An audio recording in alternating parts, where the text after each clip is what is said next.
Welcome to the Vet Dental Show. I'm Brett Beckman, board certified veterinary dentist, and we bring this podcast to you every Wednesday as a veterinarian, as a technician, as a dentistry team to help you be even better at veterinary dentistry in your practice.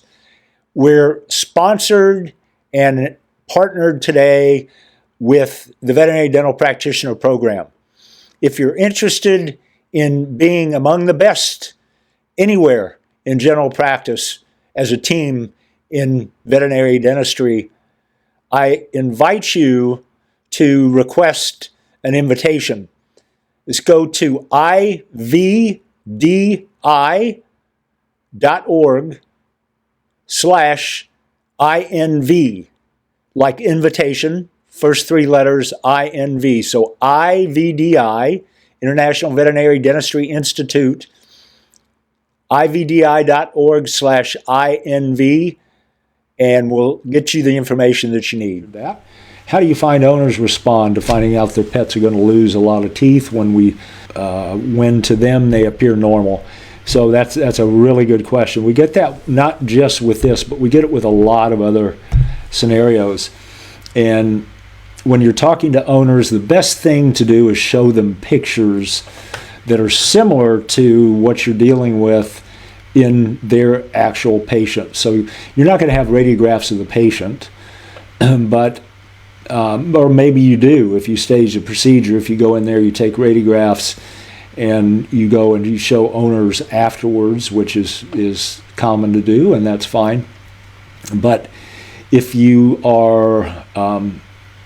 see a little lesion and you suspect that there's tooth resorption, that is very uncommon with dogs, pretty common with cats. So this may not apply as much as far as showing pictures of other patients, but for something like periodontal disease that you see all the time, you show them pictures of patients with a normal tooth, and then you show them pictures of patients with severe bone loss. And we have that in that veterinary dental image library. A lot of you guys have that. Just a library of all the common things that you can show clients that you can get your hands on. If you've got one of our courses already, you probably have that. A situation where you've got multiple conditions like stomatitis and you don't have a good picture of the patient because they're so painful or otherwise, you can use images, either yours or the ones we've created, to show the clients and say, hey, look, this tooth looks really normal, but it's a totally inaccurate way to evaluate. We really need x-rays to show, and this is a situation where this patient had no crown involvement but had severe disease. One case in point is that convergence that we talk about. Many of those teeth don't have anything going on visually, and you get in there. We had one last week in Atlanta that was horrendous on both sides, that had absolutely normal first molars on both sides. We went in for some other problem, and we found that, and there was no bone around either apex all the way up to the crown. So those are really good examples of what you can use to show clients to bring that point home. So I hope that answered your question. Client education is really enhanced by images. Sean Weisberg, is tooth resorption painful to the dog? It's not until it reaches the crown. So if it's on the apex, it's not going to be a problem. So good question, but no, it's not painful. Do we ever place Consil, Travis asked, in the dog crown amputations? And the answer is no. We're going down to the level of the bone, and there's generally no reason to do Consil unless there's a tooth adjacent to it, which is our normal criteria that is so close that we might compromise that by not having a bone graft in there. And why is continuous suture frowned upon versus simple interrupted if we're trying to minimize anesthesia time? And that is a valid point, but I will say that most of my specialist colleagues, if this is still the case, and I think it is, most of my specialist colleagues still in the United States do simple continuous or simple interrupted. They don't do simple continuous.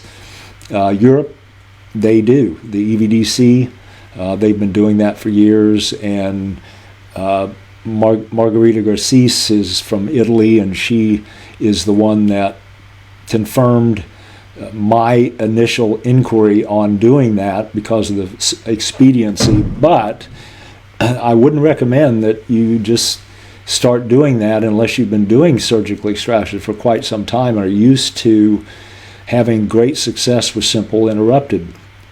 Simple interrupted, you've got a suture every 2 to 3 millimeters. Simple continuous, you've got 2 sutures. So one of those comes undone and you've got a dehiscence, and so you want to make sure that you've got a real consistent pattern in your cases where you haven't had dehiscence with simple interrupted, and you are very confident that you can do simple continuous and do it where it looks nice and the edges are opposed before you start that. And that's a couple years doing surgical extractions in patients, and at least one weekend wet lab before you get to that point. So hope that answers your question, and certainly is a good one. So Melinda, do we ever go back in after crown amputation? There's really no reason that we would do that. We don't have complications with that, so the answer to that is no. And when you're looking at this, again, this cat, if we went down and we removed about 1 millimeter down into the bone, that little cup-shaped defect that we're going to make with our diamond football burr will fill with a blood clot, and then it'll fill with bone up to the level of the marginal bone, and then we might lose a little bit of height over the next year if it's just a blood clot, but that's not a big deal here.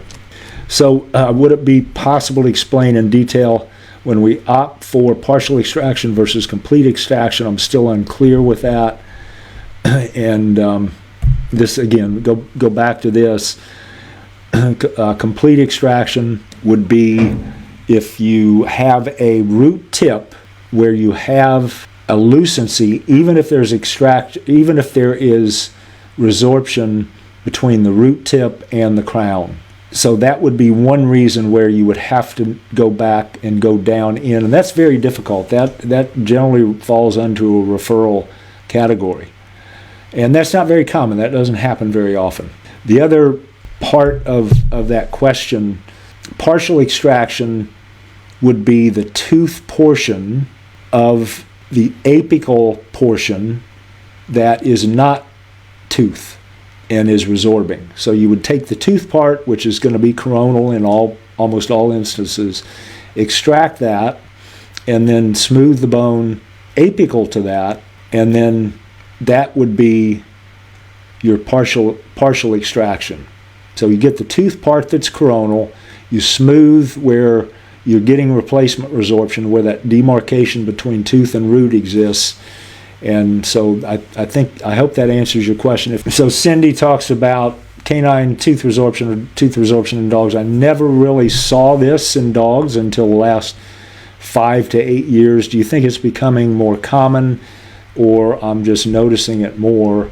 There was actually a publication that was done a couple years ago that showed how much of this is present in dogs. They did some retrospective studies.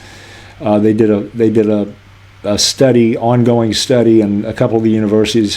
One was at UC Davis. I can't remember where the other one was, but those studies showed a little variation.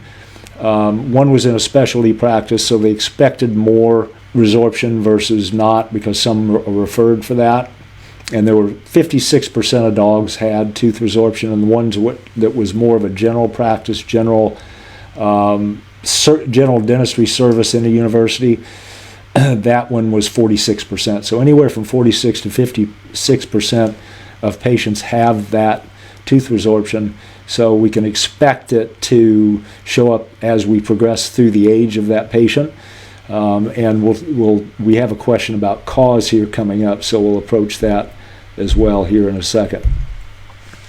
So Sue Bullman, part of the question for us was the cause. Okay, that's the next question. And the reason it wasn't mentioned is because we really don't know a cause. We really don't know a cause in humans other than trauma and bruxing. So we do know that the odontoclast becomes active and destroys the dentin, and then the osteoblasts come in and deposit bone in response to that. But we don't know anything really beyond that unless something slipped by me in the literature recently. But that's not something that's going to be studied for the most part. It's not really been studied in humans a lot, so in our patients it's not going to be studied. There's no funding for that. So it happens, it's an incidental finding, and we just have to deal with it from a therapeutic standpoint once we make the diagnosis and judgment whether it actually needs to be approached therapeutically. So good question, Sue. I hope you enjoyed that episode. If you'd like more information about the Veterinary Dental Practitioners Program, please submit to request an invitation at ivdi.org/INV.